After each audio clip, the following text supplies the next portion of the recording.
Who are you? Flanagus. Commander. Greek Hoplites. Legion of Darien. Flanagus. These people are under my protection.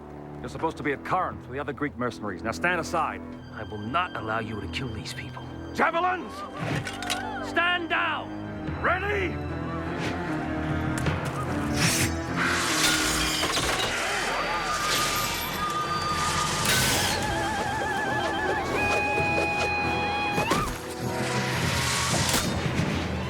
Xena, hello. Flanagus. Thanks. Attack!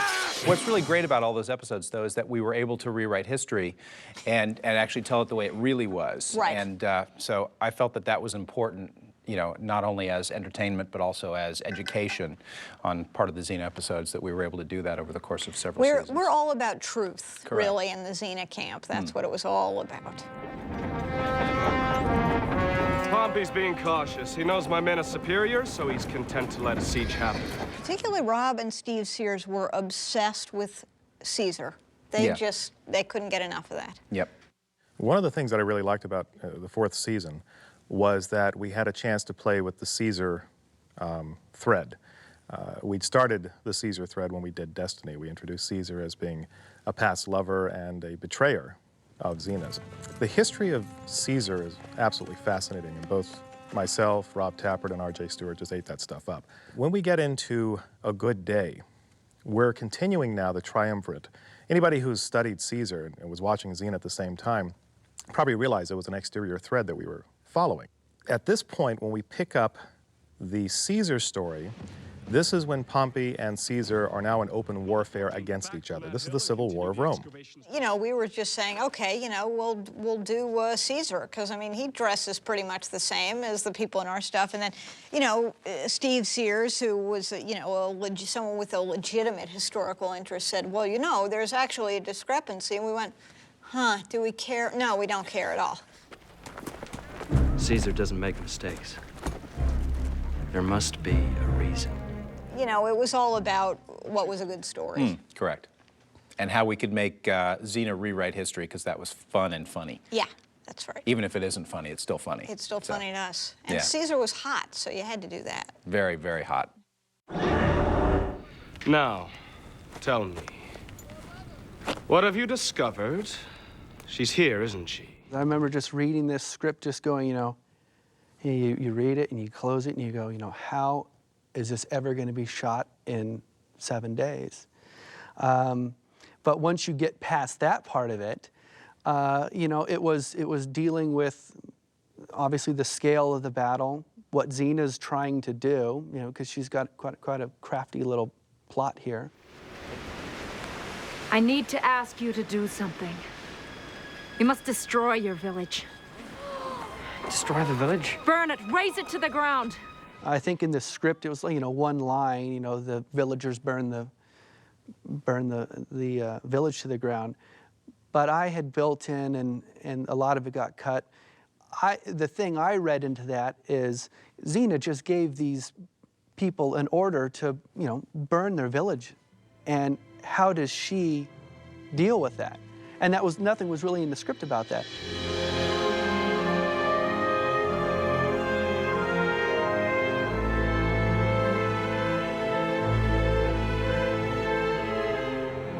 So I thought it would just be a nice image of her just standing in front of this wall of fire, just looking around. And I had all these other shots of the villagers, you know, throwing their stuff on the fire, holding each other, crying, because all of their belongings are going up in flames. And Xena's just standing there, you know, and it was kind of it was a neat moment. It's like, wow, you know, her in her mind going, man, this plan better work, because otherwise, sorry, guys.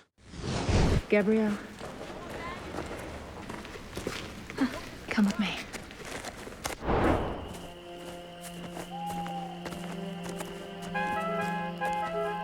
One of the interesting dialogues between Xena and Gabrielle is where, in the middle of all this, when Xena has actually set up her trap, everything is in place, and Gabrielle is doubting whether they should do this. That particular version of the scene where they go out and they look at the campfires at night, it was a longer version in the script. And Xena says, look, you are my conscience here. I can't be everywhere on the battlefield, but you know me, you know Caesar. I won't be here when everything breaks loose. Whatever Caesar appears to do, it's always part of a design. I'm afraid that Flanagan won't see that. You are the best one to make a decision here because I can't trust what Caesar's going to do. He is unpredictable, and he does have a plan that I'm not aware of. So I trust you. And Gabrielle says, you know, I will make the best decision I can, but I will not lead men to their deaths. I cannot do that. I can't give the command. I cannot lead these men to their deaths. I'll tell Flanagan. I think that Xena knew that the most important thing to both her and Gabrielle was to save as many lives as possible. And that while Gabrielle felt that she wasn't capable of leading or didn't want to, Xena knew that there might be a situation where it was either that or there were going to be massive amount of casualties. There's a subtext to this that Xena was saying that your mortal soul, your moral soul as well, is much more important to you. I mean, she recognizes that. You know, Gabrielle, you are the person who has to live with this. I mean, remember how When in Rome ended. Gabrielle had to make a moral choice, and that choice led to one man's dying. Now she's being asked to do it again for many men. So Xena can't ask her to do that again. So she's leaving it up to her. You've got to discover what the greater good is. Or really, in this particular case, the lesser evil. Because nothing about this is going to be good. It's over! The battle! It's over. What? Caesar's pulling back. They're retreating. Oh, thank the gods. Wait. It can't be. It's a trap. So there's a nice moment when Gabrielle kind of comes to the point of realizing, okay, Xena's gone, you know, she's off with Caesar and Pompey, and she left me in charge to lead this army, and, you know, she knows that there's gonna be a lot of death involved. And Gabrielle doesn't deal too well with killing people, as we certainly found out in the episode.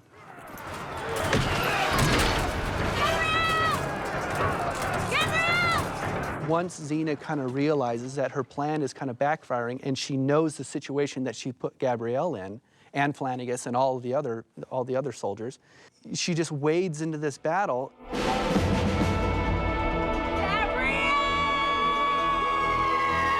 And there's that whole desperation of Renee's now stuck in this situation that she can't get out of, and Lucy's running around trying to find her. And, you know, it was just kind of a nice little intercutting between the two.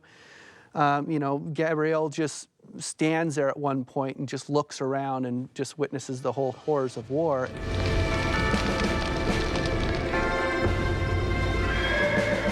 Everything going on around her is everything that she despises, you know. And Xena's desperate attempt to try and get to her and save her, because it is her plan that has put them in this situation.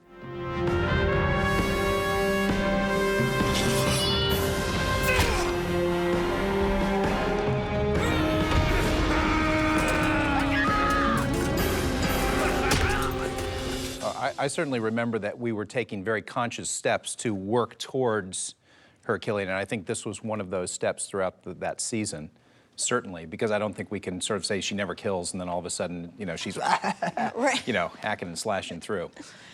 Yeah, and I think that it was a nice twist where we, you know, in the situation that she's trying to defend Flanagan, who she's had a relationship with through the whole episode, and she's ready to kill, and she messes up. My take on Gabrielle and her decision to save Flanagan.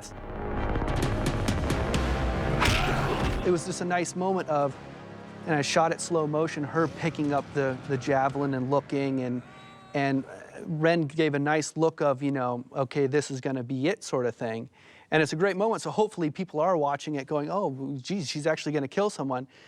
And I think it's just one of those things where her mind was made up, she was gonna do it, but her heart wasn't. And that's why I made a pretty deliberate, I mean, it wasn't no like near miss. It was a horrible shot. It was, you know, 15 feet off to the left.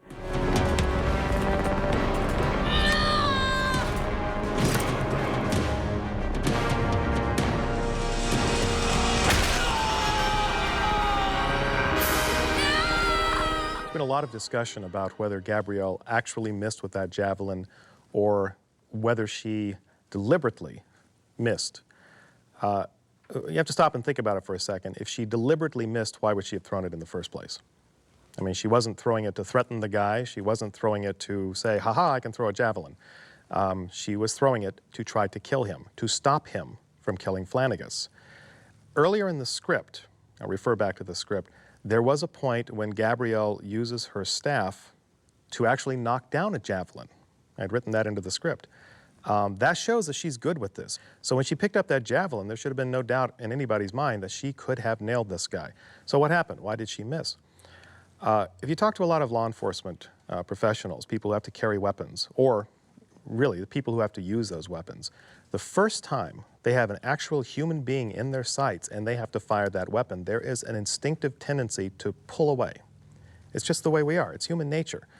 So when she brought that javelin up, and this was a case of her premeditated saying, I'm going to throw this into the heart of another human being, I don't care what he's doing, it's another human being, she involuntarily jerked, and she pulled her aim and she missed. And because of that, a completely human part of her nature, Flanagan was killed.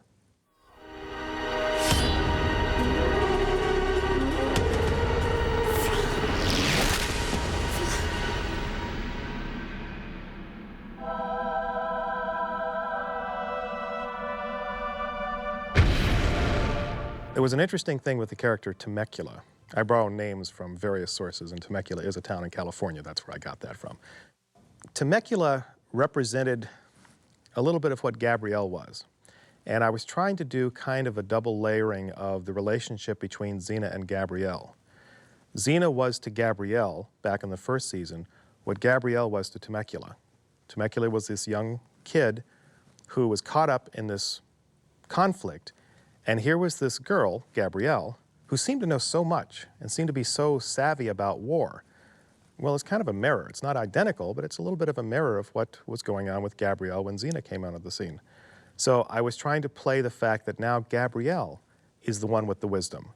She's the one who can turn to a younger person, a naive person, and say, no, wisdom before weapons. I wonder what that's like, to kill someone. It changes everything. This is not something you want to do. I know that you think that you have to kill somebody, but everything changes when that happens. Back when Xena told Gabrielle that, it didn't mean anything. Now it means something, because Gabrielle has had the experiences that she's had. She's seen people die, and she knows when that happens, and we knew we are responsible for it, everything changes.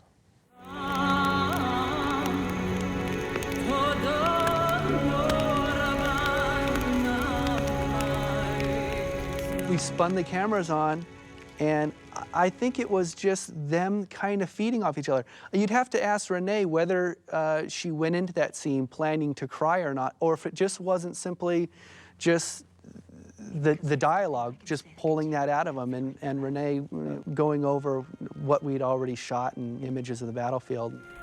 You want to know that what you did was for all the right reasons. With that pain in your gut and the weight on your shoulders, the best you can come up with is that it was a good day of fighting. It took everyone by surprise. Even one thing I remember really good about that was John Kevill, the DP, who shot it. I called cut.